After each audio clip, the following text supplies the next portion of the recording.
Hi everybody, this is Matt. Welcome back. This video is about what to look for when purchasing a used revolver. So here I have a revolver. It is completely safe. There's nothing inside of that whatsoever. Now, in today's economy, a lot of people look at purchasing used because obviously there's a big price difference. And for those of you that go grocery shopping, when you see the prices of meat out there along with other things going up, that impacts your budget. So what would you look for if you're wanting to purchase a used revolver? Now, this revolver is one of my original duty guns. So this is old, which makes for a very, very perfect example. So first of all, what I'm going to be looking for if I wanted to purchase this is I want to look at the overall fit and the overall finish.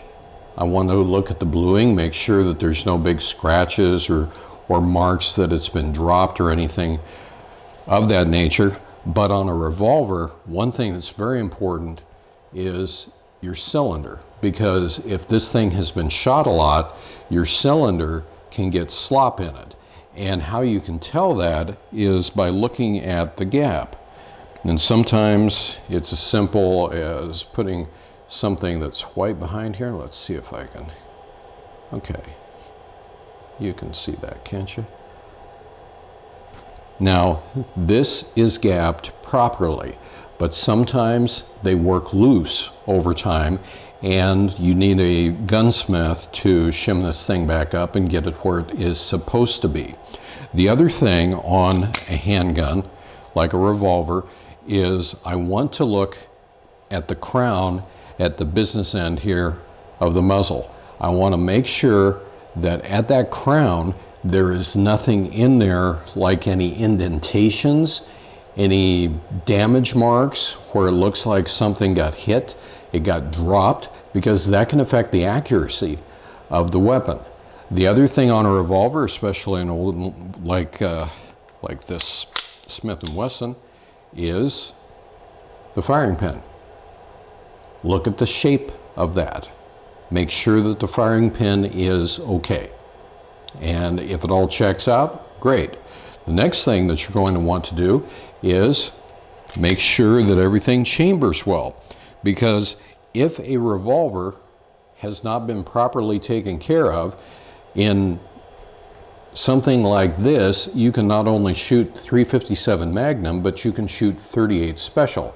.38 Special is just a tad bit shorter than a .357 mag. So I can take a snap cap, and what I'm looking for is I'm going to load snap caps into this, and the reason is I want to make sure that the snap caps go all the way so they're flush here.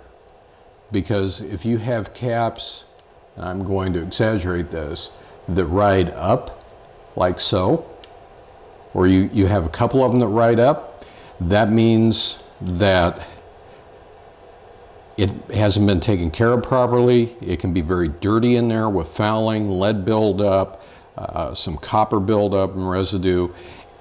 That needs to be looked at. So I want to make sure that they're flush. I want to make sure that this is working properly. And then I want to dry fire it and make sure that it cycles the way that it should.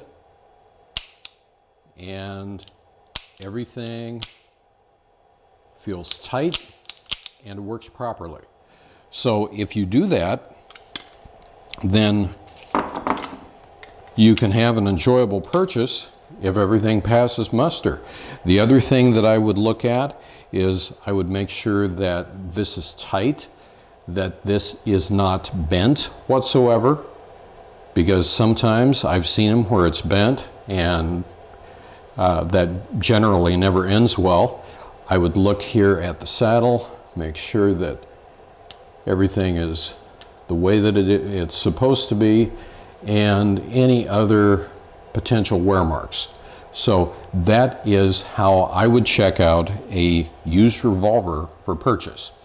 I hope this helps, gives you a couple things to think about, and until next time, everybody, thanks for watching, have a great one, and be safe out there.